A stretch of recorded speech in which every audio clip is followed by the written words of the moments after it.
नमस्कार, आप देख रहे हैं इंडिया न्यूज राजस्थान। मैं हूं आपके साथ तुषार कौशिक। स्वागत है आपका हमारे खास कार्यक्रम बड़ी बहस में। ईद और परशुराम जयंती के खास मौके से पहले जोधपुर में दो पक्षों के बीच में झड़प हुई और तनाव की स्थिति पैदा हो गई।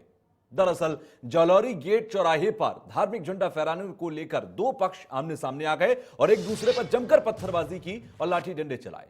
हिंसक झड़प के बाद प्रशासन ने अगले आदेश तक के लिए इंटरनेट सेवाएं ठप कर दी और इसके साथ ही साथ पुलिस प्रशासन ने स्थिति को काबू में करने के लिए लोगों पर लाठीचार्ज भी किया और आंसू गैस के गोले भी छोड़े। इस हिंसा में कई उपद्रवियों को चोटें आई। तो वहीं जोधपुर में हुई हिंसा के बाद सीएम गहलोत ने गृह राज्य मंत्री राजेंद्र यादव की अगुवाई में एक कमेटी को जोधपुर भेजा है। ये तस्वीर आप देख रहे हैं उसी हिंसा से जुड़ी हुई ये तस्वीरें हैं और ये पत्थर आप देखिए, ये पत्थर लोगों के घरों पर फेंके गए। लोग चोटिल हुए, लोग घायल हुए।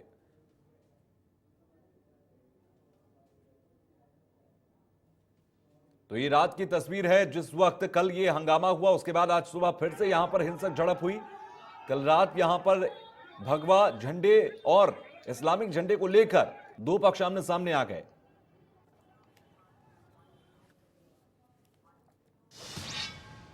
तो जोधपुर हिंसा के बाद सीएम गहलोत द्वारा गठित विशेष समिति जोधपुर पहुंची और कमेटी में दो मंत्री राजेंद्र यादव और सुभाष गर्ग शामिल हैं।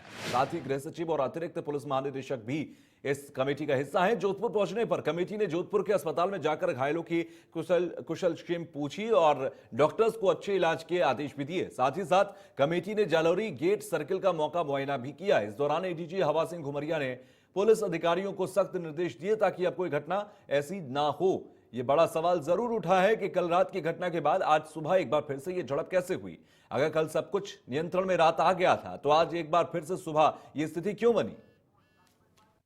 सेंसिटिव मामला है। देखो, आज इतना पवित्र त्योहार थे दोनों कम्युनिटीज के, ऐसे माहौल में बहुत घटनाक्रमों को उत्तेजित करने वाले ना करके आप सबसे मैं सहयोग की अपील करता हूं कि हमें शांति व्यवस्था बना के पुलिस को अपना काम करने दें, जिससे कि हम जो मुलजिम हैं उन तक पहुंचे, जो समाज कंटक हैं चाहे वो किसी भी समाज के हैं, उनको कटघरे के पीछे लेके आए। तो ये जो तस्वीर आप देख रहे हैं ये दरअसल जो टीम अशोक गहलोत ने बनाई वो टीम वहां पर पहुंची, जोधपुर के अस्पताल में पहुंची, वहां पर व्यवस्थाओं को समझा। साथ ही साथ जो तमाम घायल हुए हैं उन घायलों से स्थिति को पूछा, उनकी स्थिति क्या है, उनको ट्रीटमेंट किस तरह का मिला, वो सारी चीजें पूछी गई। उधर ADG law and order Ghumaria को भी भेजा गया था तो वो पुलिस टीम से वहां पर मिलते हुए नजर आए, अधिकारियों से मिलते नजर आए और किस तरह से व्यवस्था को संभाला गया। ये तस्वीर आप देखिए, किस तरह से व्यवस्था को संभाला गया, किस तरह से वहां पर अब सुरक्षा चाक चौबंद की जाए, इस पर बातचीत हुई। तो राजेंद्र यादव साथ ही साथ सुभाष गर्ग दोनों इस टीम का हिस्सा हैं, गृह राज्य मंत्री हैं, इसके अलावा सचिव।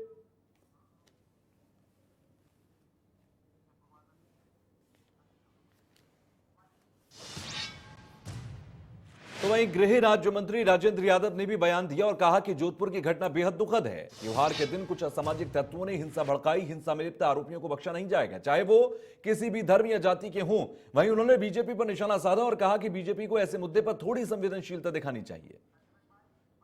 बहुत खेदजनक बात है कि आज त्योहारों का था और सबको सौहार्दपूर्ण तरीके से करना था। कुछ असामाजिक तत्वों ने जो कृत्य किया है रात से ही जो चल रहा है खेदजनक है और सख्ती से इससे निपटा जाएगा।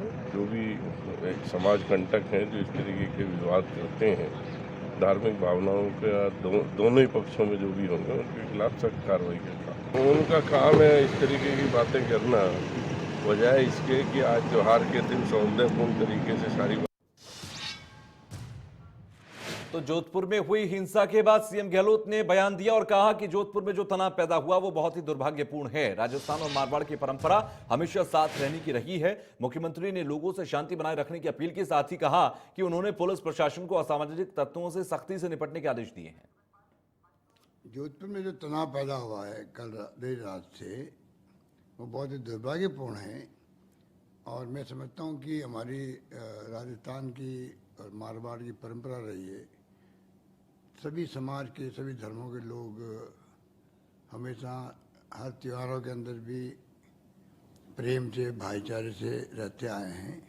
मैं अपील करना चाहूँगा कि तमाम लोग शांति बनाए रखें और तनाव समाप्त करें, क्योंकि ये तनाव हिंसा का माहौल हित में नहीं है जोधपुर वासियों के भी।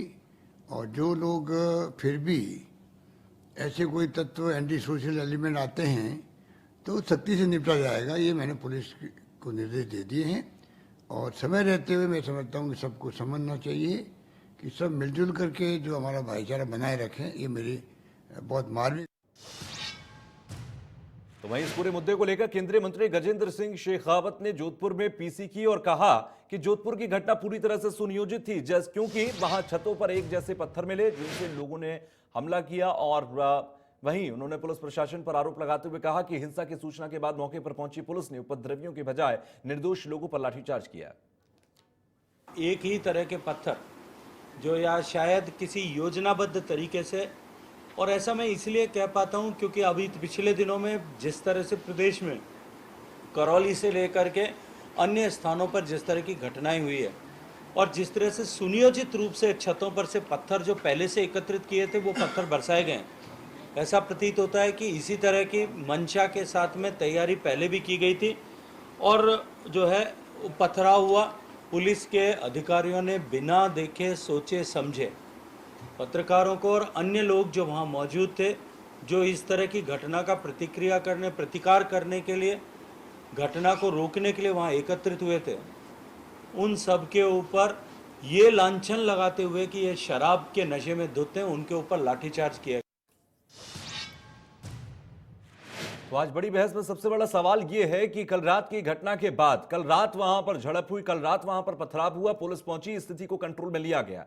आज सुबह यह पूरी घटना फिर से क्यों घटी? क्या प्रशासन की तरफ से कोई ना कोई चूक हुई, लापरवाही हुई, या इंटेलिजेंस की एक बहुत बड़ी चूक रही कि उनको इस बात की जानकारी नहीं थी कि सुबह के वक्त जब नमाज अदा की जाएगी उस वक्त यहां पर जो स्थिति बनी है, कल रात जो घटनाक्रम हुआ उसका गुस्सा फूट सकता है? इतना पत्थर कहां से आए कि पथराव किया गया? वो तलवारें जो वहां पर खोले में लहराई गई, वो तलवारें अचानक से कैसे आ गई? तमाम सवालों के बीच में इस बड़ी बहस को मैं ओपन करता हूं और पैनल हमारे साथ जुड़ गया है। आनंद शर्मा हमारे साथ कांग्रेस का पक्ष रखेंगे, इसके साथ ही साथ पंकज मीणा बीजेपी नेता है, पक्ष रखने के लिए मौजूद है बीजेपी की तरफ से।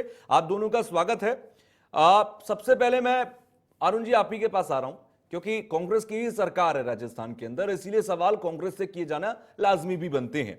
कहां पर चूक हुई, कहां पर लापरवाही हुई अब तक? क्योंकि घटना तो घटी है, ठीक है, अब अशोक गहलोत जी की तरफ से यहां पर तमाम व्यवस्थाएं कर दी गई, कमेटी बना दी गई, आगे जांच होगी, जो दोषी होगा उस पर कार्रवाई होगी, लेकिन चूक और लापरवाही तो कहीं ना कहीं हुई है, वो कहां हुई है?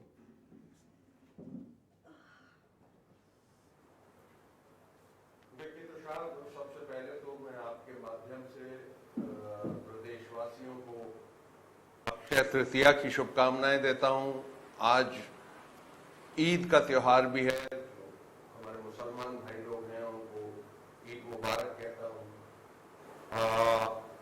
लेकिन इसमें बढ़िया माहौल में, और राजस्थान जाना जाता है सद्भावना भाईचारे के लिए, कल रात से ये जो घटना का क्रम शुरू हुआ वो बहुत दुर्भाग्यपूर्ण है। और ये फसल देखिए धीरे धीरे उगना शुरू हुई है, इसका एक पैटर्न है। जरूर हम राजस्थान में बैठे हैं, राजस्थान की ही बात करेंगे, लेकिन आप अगर पर्सपेक्टिव देखें तो पिछले 15-20 दिन से ये करीब 8 राज्यों में इस तरीके की घटनाएं हुई हैं, उसका एक क्लियर पैटर्न है। और इसको, ये जो विष फैल रहा है चारों तरफ, इसको अगर जल्दी से रोका नहीं गया, देखिए विकास के लिए बहुत सालों पहले हम रास्ता चुन चुके हैं, सद्भावना का, सब धर्मों के सम्मान का, भाईचारे का। ये प्रीरिक्विजिट्स हैं, ये शर्तें हैं विकास की, देश को आगे आने की। अगर इसमें ऊक चूक होती है और ऐसा माहौल बनाया जाता है जिसमें ये असामाजिक तत्व फायदा उठाते हैं, देखिए ये धर्म का मामला नहीं है, दोनों ही तरफ कुछ इस तरह के लोग होते हैं जो इस ताने बाने को छिन्न भिन्न करना चाहते हैं। वेस्टेड इंटरेस्ट है, वो चाहे राजनीतिक इंटरेस्ट हो या समाज में अपना रुतबा दिखाने का हो, वो बहुत ही गलत और दुर्भाग्यपूर्ण है।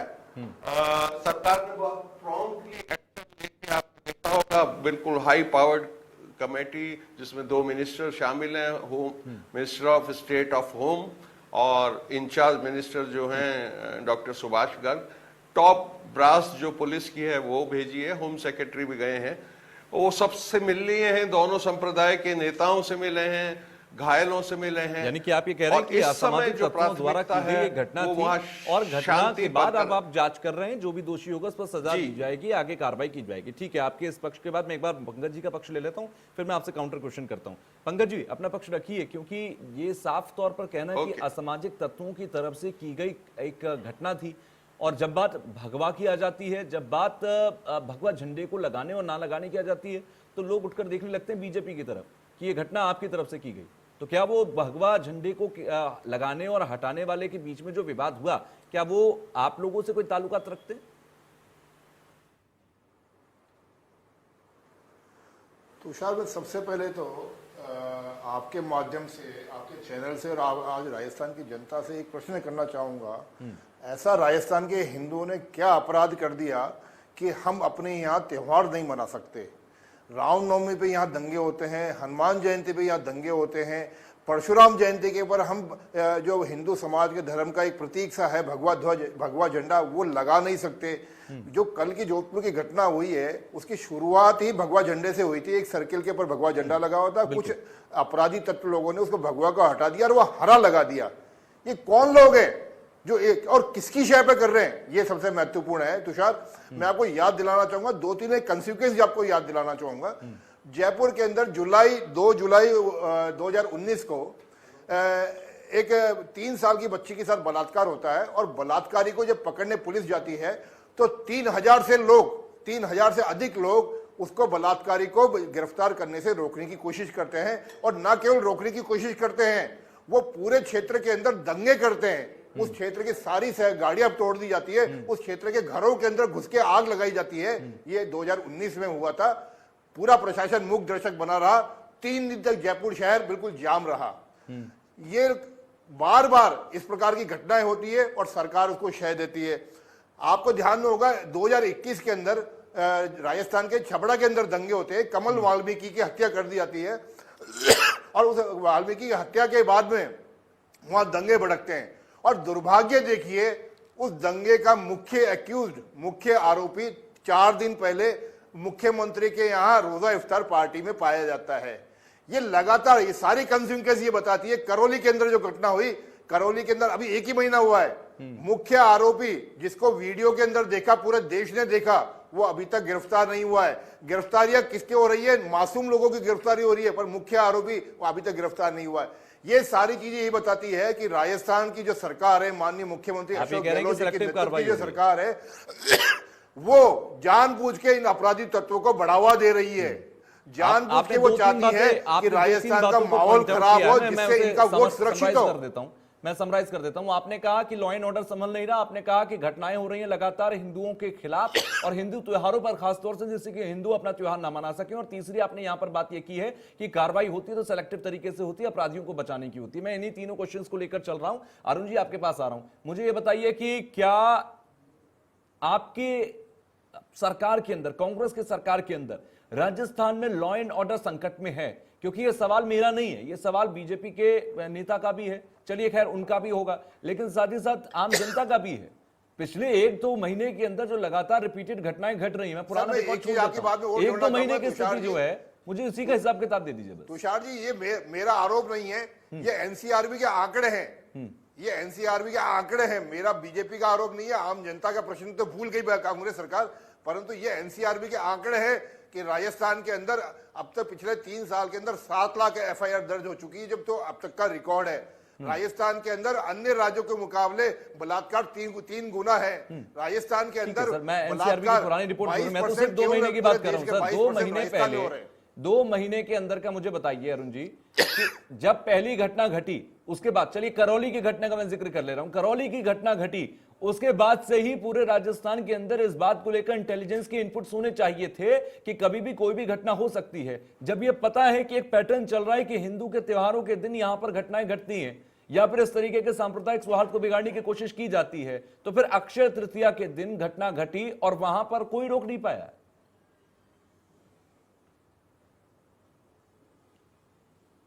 देखिए तुषार, ये पंकज जी जो कह रहे हैं, अपने आप में आप ध्यान से सोचिए, अपने आप में ये काफी हास्यास्पद बात है कि एक सरकार जो कि लोगों द्वारा चुनी जाती है, प्रजातंत्र ही हमने अपनाया है 75 साल में, उस पे ये आरोप लगाना चाहते हैं कि जो बहुसंख्यक हिंदू समाज है हम उनको प्रताड़ित कर रहे हैं, हम जानबूझ के उनके त्योहार पे डिस्टरबेंस करवा रहे हैं, हम कार्रवाई एक पक्षीय कर रहे हैं।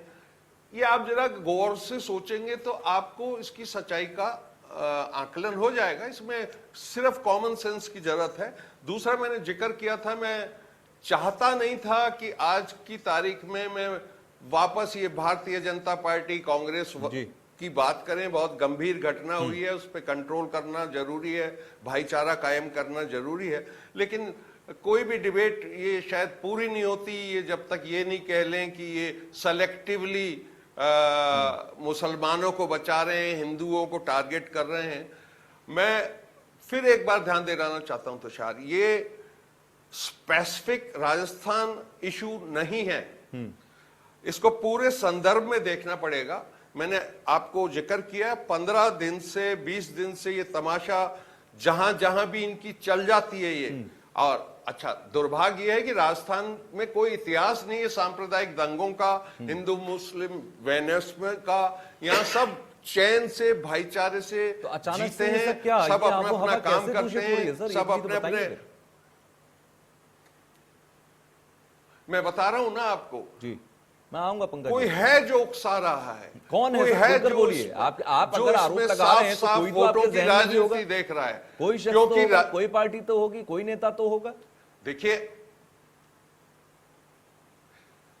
तुषार, इसमें मैं फिर कहूंगा कि वो सामने दिखता है कुछ एमपी किस काम में लगे हुए हैं, कौन सी पार्टी को विकास से संबंधित कोई मुद्दा नहीं मिल रहा है, और एक कौन सी पार्टी तिनके के सर? सहारे के तौर पे ये जो घटनाएं होती हैं उसको पकड़ के उसको 70 mm पे फैला के बड़े रूप में दिखाया जाता है। कौन सी पार्टी? वरना आप देख रहे हैं इस देश में लगातार चुनावों में एक नैरेटिव सेट किया जाता है।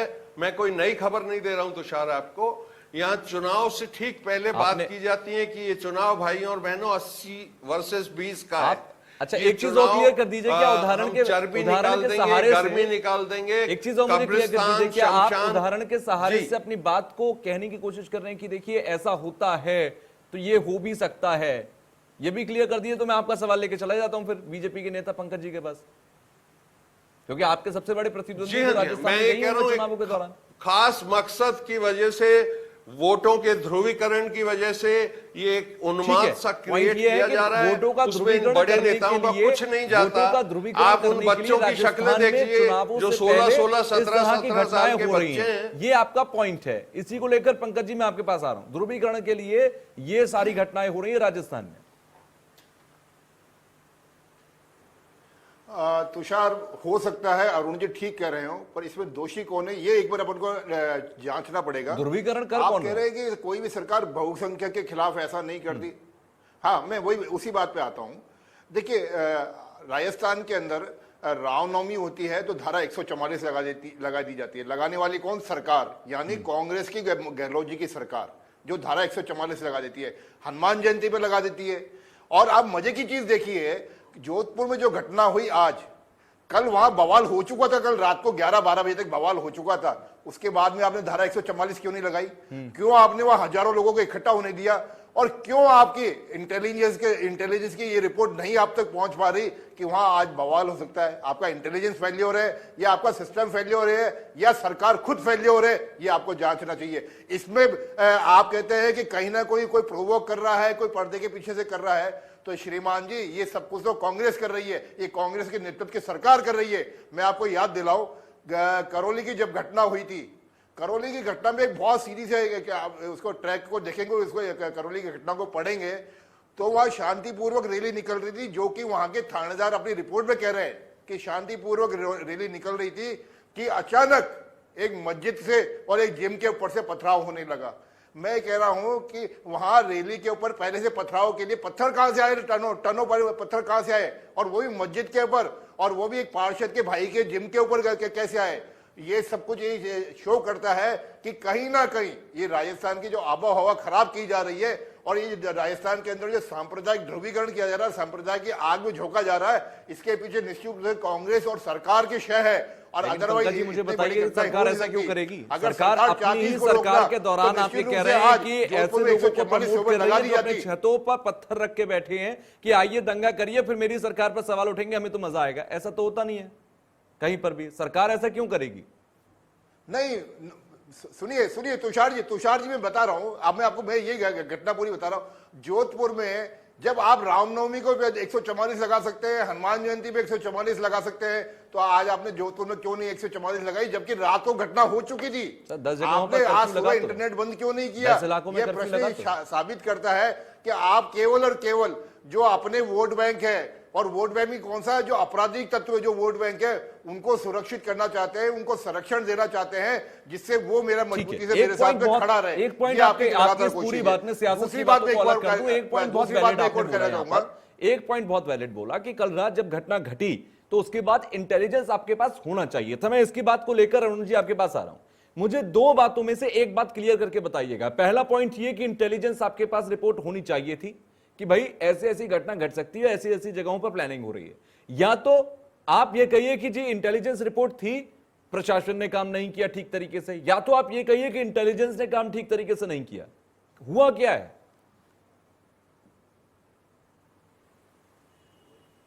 देखिए तुषार, कल रात को जो तनाव हुआ था उसके बाद सब दोनों संप्रदाय के धर्म के नेताओं से बातचीत हुई, सब कुछ शांतिपूर्वक निपट गया।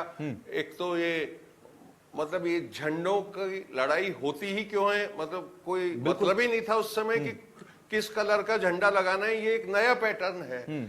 अब आज वहां तिरंगा लहरा रहा है, किसी को कोई ऑब्जेक्शन नहीं है। बिल्कुल। ये अपने झंडों की लड़ाई नहीं है, ये कुछ उससे ज्यादा गहरी बातें हैं। दूसरा मैं ये कह रहा हूं कि रात तक सब कुछ शांतिपूर्वक निपट गया था। आज जो ईद की नमाज भी थी वहां जालोरी गेट पे, वो शांतिपूर्वक हो गई। पूरी नमाज में कोई किसी ने इशू नहीं उठाया। 90% आदमी अपने अपने घर चला गया त्योहार मनाने के लिए। अब मैंने आपको जिक्र किया, हर समाज में हिंदू मुसलमान के अलावा भी एक क्लासिफिकेशन है अच्छे और बुरे आदमी होना। बिल्कुल। मतलब उनका धर्म से कोई लेना देना नहीं होता, वो मौका ढूंढ रहे होते हैं कैसे उपद्रव करें और अहिंसा और इसके पीछे सर एक चीज और जोड़ दीजिए ना कि इस क्लासिफिकेशन के पीछे कि वो स्पॉन्सर्ड होते हैं। दूसरा मैं ये कह रहा हूं कि इस समय प्राथमिकता है जोधपुर शहर में शांति कायम करने की, जिसमें हम लग गए हैं, जी जान से जुटे हुए हैं। जांच जरूर होगी, मुख्यमंत्री कह चुके हैं, पूरा प्रशासन कह चुका है। किसी भी संप्रदाय का आदमी हो, अगर वो असामाजिक तत्व है और उसने इसको भड़काया है, वो आप एक हफ्ते के अंदर अंदर जेल के पीछे देखेंगे। सेलेक्टिव तरीके से तो नहीं भेजेंगे? ये वो सिलसिला नहीं है कि खरगांव में 10 अप्रैल को घटना हुई थी, आज भी वहां कोई अक्षय तृतीया और ईद नहीं मन पाई है, आज भी वहां कर्फ्यू है खरगांव में। यहां वो स्थिति नहीं आएगी। आप 3-4 दिन में देखेंगे कि जो असामाजिक तत्व हैं जेल की सलाखों के पीछे हैं। पूरी जांच की जाएगी, निष्पक्ष जांच। ठीक है। हमारा कोई इसमें इंटरेस्ट नहीं है कि कोई भी अपराधी बच के निकले, किसी भी धर्म का हो।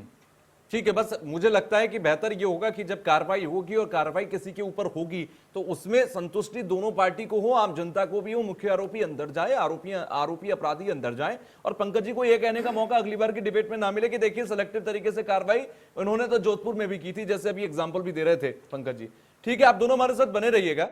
मैं उस मौके को देखकर आक्रोशित हुए भीड़ थी, या फिर ये पूरी तरीके से प्लान्ड एक तरीका था जिसको वहां पर इंप्लीमेंट किया गया, और इस त्योहार को ईद का त्योहार हो या अक्षय तृतीया का त्योहार हो या फिर परशुराम जयंती, इसे बिगाड़ने का काम किया गया। सवाल यहां पर यह है कि इंटेलिजेंस का फेलियर था या फिर प्रशासन की सुरक्षा व्यवस्था में कहीं चूक थी, जिसकी वजह से यह सब होता रहा और रोकने में इतनी देर लगी कि तब तक कई लोग घायल हो गए, कईयों की गाड़ियां वहां पर तोड़ फोड़ दी गई और कईयों के घरों में तेजाब की बोतलें फेंक दी गई। इस स्थिति पर राजनीतिक बयान अपनी अपनी जगह है, लेकिन यहां पर हम डिबेट कर रहे हैं तो हमारे साथ कांग्रेस नेता अरुण शर्मा लगातार जुड़े हुए हैं और बीजेपी नेता पंकज मीणा भी जुड़े हुए हैं।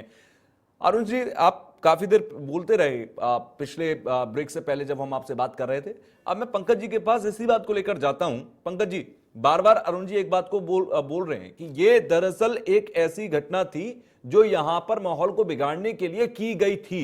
इसका मतलब एक बात साफ हो जाती है कि सरकार भी कहीं ना कहीं ये मान रही है कि यह घटना अचानक से नहीं घटी थी, यह घटना सोच समझ के वहां पर इंप्लीमेंट की गई थी। अब अगर की गई थी तो इसके पीछे किसी के मंशा भी रही होगी, कुछ स्वार्थ भी रहे होंगे, तो वो सब कौन करा रहा है? मुझे अभी तक ना तो आपने कुछ खोलकर बोला, ना वो खुलकर बोल रहे हैं। दो ही पार्टी तो सबसे बड़ी अस्तित्व में है राजस्थान के अंदर, और चुनावों से पहले दोनों एक दूसरे की प्रतिद्वंदी।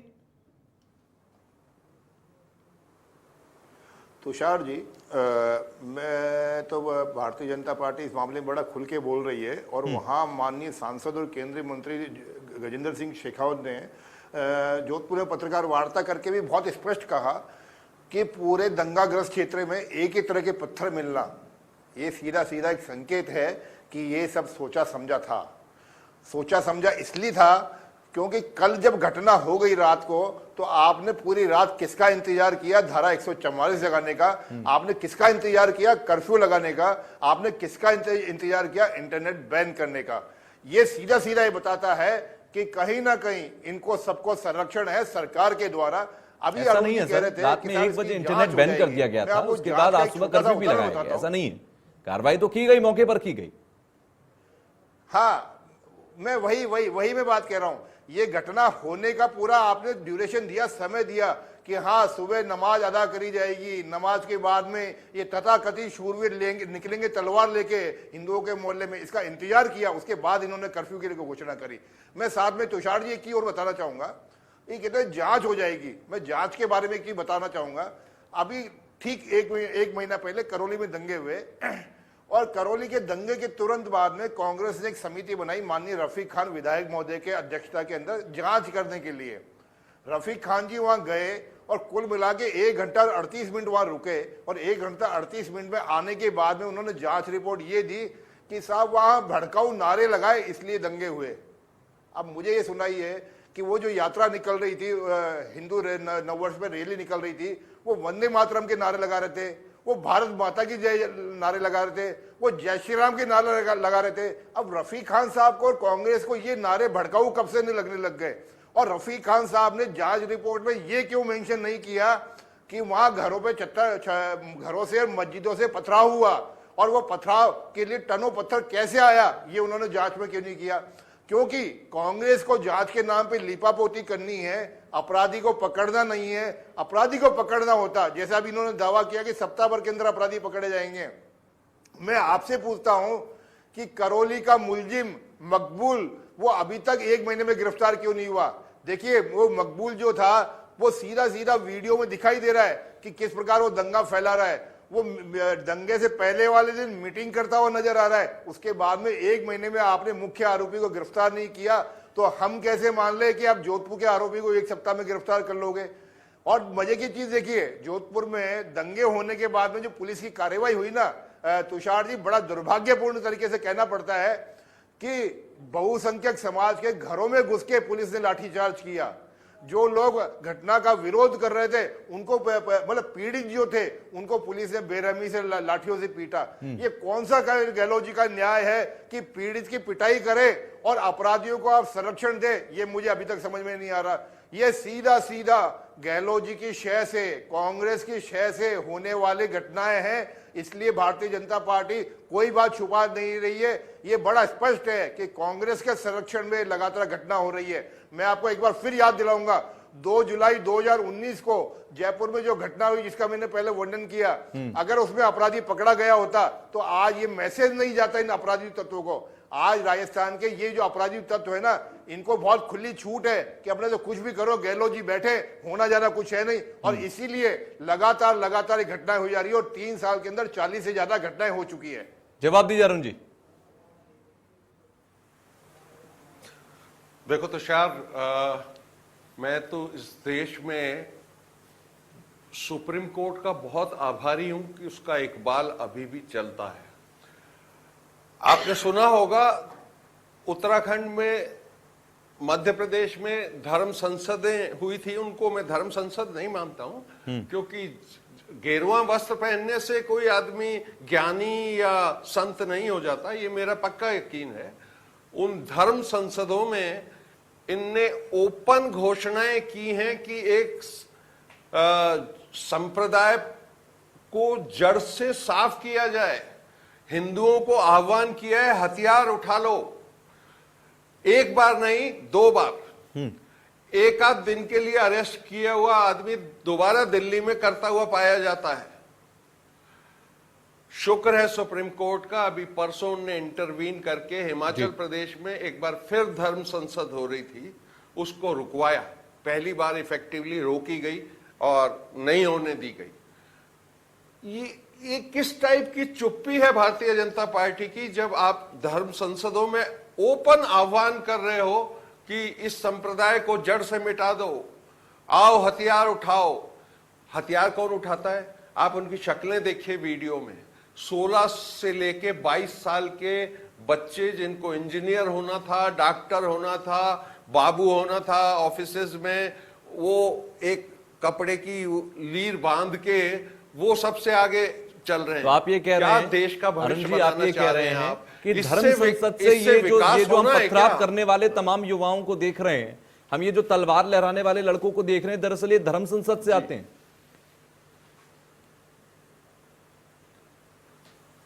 देखिए, एक उन्माद का माहौल अगर होता है तो उसका असर पक्का होता है, और जहां नहीं होता वह नहीं होता। जैसे साउथ इंडिया में आंध्र प्रदेश है, तमिलनाडु है, केरला है, वहां इनकी कोई नहीं सुनता। वेस्ट बंगाल में कोई नहीं सुनता, तो वहां दंगे नहीं होते हैं। जहां जहां इनका ये प्रभाव क्षेत्र है, जहां जहां इनने बैठा लिया है ऐसा ध्रुवीकरण का रास्ता, ऐसा नहीं है सर, वेस्ट वहां बंगाल में आप होता भूल गए है। कि बड़ा कितना सिंपल गंदा है। दंगा हुआ था चुनावों के बाद, क्या हुआ था वहां पर, आप वो भी भूल गए क्या? सांप्रदायिक दंगे नहीं होते वहां सारे दंगे राजनीति से रिलेटेड है, और मैं मानता हूं वहां जरा हिंसा आप तो ये भी कह रहे थे ना अभी कुछ देर पहले कि ये जो दंगा, ये सांप्रदायिक दंगा नहीं है। आपने तो कहा था अभी है, इसी डिबेट की ओपनिंग में आपने कहा था कि इस दंगे को मैं सांप्रदायिक दंगा नहीं मानता। हाँ, वो आप देखें ना, हिस्टोरिकली राजस्थान में सांप्रदायिकता की कोई जगह आज तक रही नहीं है। ये पिछले 2-3 महीने में 2-3 घटनाएं हुई हैं, इसमें आम आदमी का कोई लेना देना नहीं है। इसलिए मैं पक्का मानता हूं कि ये सांप्रदायिक दंगा नहीं है, ये एंटी सोशल एलिमेंट्स हैं दोनों तरफ। उन पे बहुत सख्ती की मेरा जानी सवाल तो चाहिए, सिंपल सही है उनको कि नहीं कौन बख्शा स्पॉन्सर जाना कर चाहिए रहा है किसी भी धर्म का। अगर आप इसे बोल रहे हैं कि ये सांप्रदायिक दंगा नहीं है, तो ये असामाजिक तत्वों को स्पॉन्सर कौन कर रहा है? कौन सी ताकतें हैं पीछे? दो तरीके से होता है, या तो राजनीतिक या तो विदेशी ताकतें जो हिंदुस्तान का बुरा चाहती हैं वो कर रही हैं। तुषार, देखिए, विदेशी ताकतों तक तो मैं नहीं जाऊंगा, उनको सांप्रदायिक दंगों में कोई इंटरेस्ट नहीं है, बल्कि हमारा इंडेक्स थोड़ा सा गिरा ही है। अब भी प्रधानमंत्री जाते हैं तो कोई भी कमला हैरिस उनको कोने में बुला के इस बारे में बात करती है, जो मुझे तो अच्छा नहीं लगता है। और पूरी जो ग्लोबल स्टडीज हैं उसमें जो विचारों की स्वतंत्रता है, धर्म के प्रति टॉलरेंस है, उसमें हमारी रेटिंग गिरी है, इसमें भी कोई शक नहीं है। अब यहाँ पर भक्त लोग कुछ भी कहते रहे, लेकिन ग्लोबल सिनेरियो यही है जो मैं आपको बता रहा हूँ। ठीक है, लेकिन मैं फिर कह रहा हूं कि एक माहौल बनाया जाता है, वो जगह स्पेसिफिक। अच्छा, आप कह रहे हैं माहौल बनाया जा रहा है। मैं चुनावों पर थोड़ा आ जाता हूं, मैं चुनावों पर आ जाता हूं थोड़ा। आपने माहौल का जिक्र किया, आप खुलकर नहीं बोल पा रहे हैं, मैं खुलकर बोलता हूं। जी पंकज जी, क्या चुनावों से पहले ये माहौल बनाया जा रहा है? क्योंकि ये कहा जाता है, ये ऐसा नहीं है कि मैं कह रहा हूं, ये कहा जाता है कि जिस राज्य में बीजेपी चुनाव लड़ रही होती है और जिस राज्य में चुनाव होते हैं और बीजेपी वहां पर अगर अपोजिशन में है तो वहां दंगे होंगे, वहां पर सांप्रदायिक तनाव होगा, क्योंकि बीजेपी को इसी के आधार पर ध्रुवीकरण का माइलेज मिलता है। तुषार, राजस्थान के विधानसभा चुनाव 2018 नवंबर में दिसंबर में हुए थे, और राजस्थान में जैसे ही कांग्रेस की सरकार बनी तो पहले दंगे होते 2 जुलाई 2019 को जयपुर के अंदर, 10 अप्रैल 2021 को छबड़ा के अंदर, जोधपुर में, इसी जोधपुर में 2019 की रामनवमी को भी दंगे होते हैं, करौली के अंदर जो 2022 में होते हैं, मालपुरा के अंदर 2021 में होते हैं, टोंक में 2019 में होते हैं, गंगापुर सिटी में 2019 को होते हैं। अब आप बताइए, आपकी सरकार बनते ही लगातार दंगे हो रहे हैं, और पिछले 3 साल में 40 से ज्यादा दंगे हो चुके हैं, 40 से ज्यादा दंगे या सांप्रदायिक घटना हो चुकी है। और हर घटना के अंदर पीड़ित पक्ष यहाँ का बहुसंख्यक समाज है, और हर घटना हिंदू त्योहार पे होती है, फिर भी आप कहते हैं कि दंगे को कहीं ना कोई कनेक्शन है, इलेक्शन कनेक्शन है। अरे साहब, जब से आपकी सरकार बनी है तब से दंगे हो रहे हैं, और स्थिति यह है कि जयपुर में कावड़िए कावड़ नहीं ले जा सकते, कावड़ियों के ऊपर भी पथराव होता है। वो तो भारतीय जनता पार्टी ने यहाँ पे यात्रा निकाली और उन कावड़ उस क्षेत्र में गई, तब जाके कावड़ियों को सुरक्षित निकाला गया, वरना जयपुर राजधानी के अंदर कावड़ियों के ऊपर हमला हुआ था इसी गहलोत सरकार के शासन के काल के अंदर, और वो भी चुनाव के तुरंत बाद में। अभी चुनाव यार लगभग 1.5 साल बाद में है।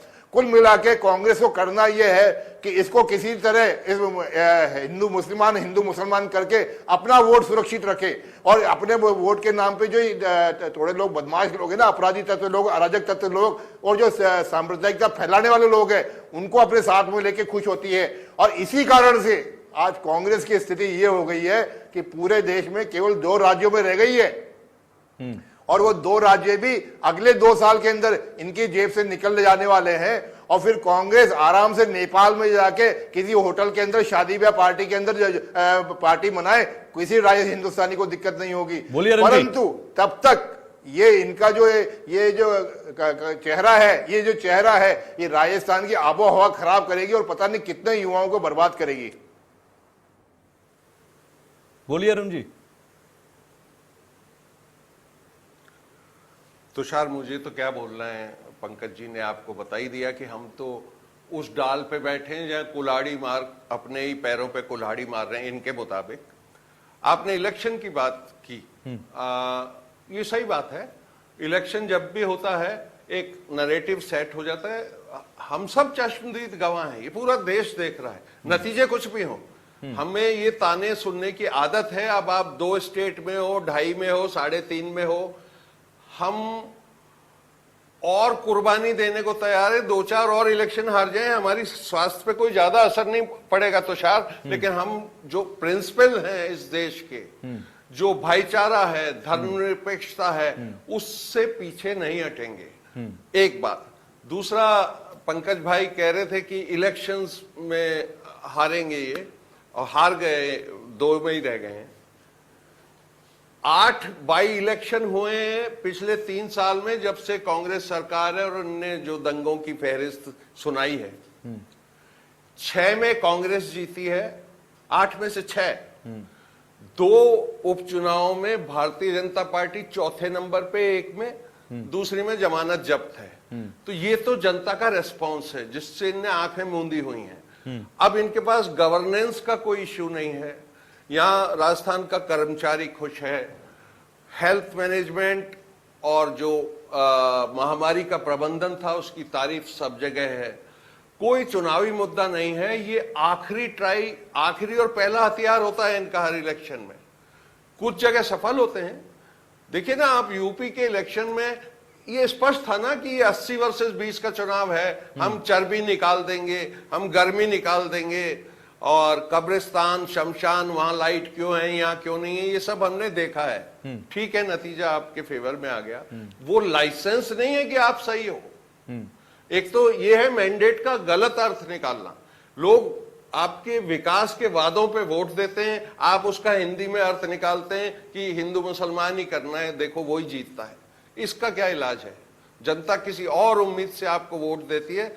2014 में भी आप सत्ता आरूढ़ इसीलिए हुए थे कि आपको 200 जगमगाते स्मार्ट सिटी नए बनाने थे, आपको 2 करोड़ युवाओं को रोजगार देना था, आपको काला धन 100 दिन के अंदर विदेशों से लाके अपने देश में लाना था। आजकल तो एक ही इंटरेस्टिंग प्रतिस्पर्धा है, आईपीएल में अब किसी का इंटरेस्ट नहीं रहा है।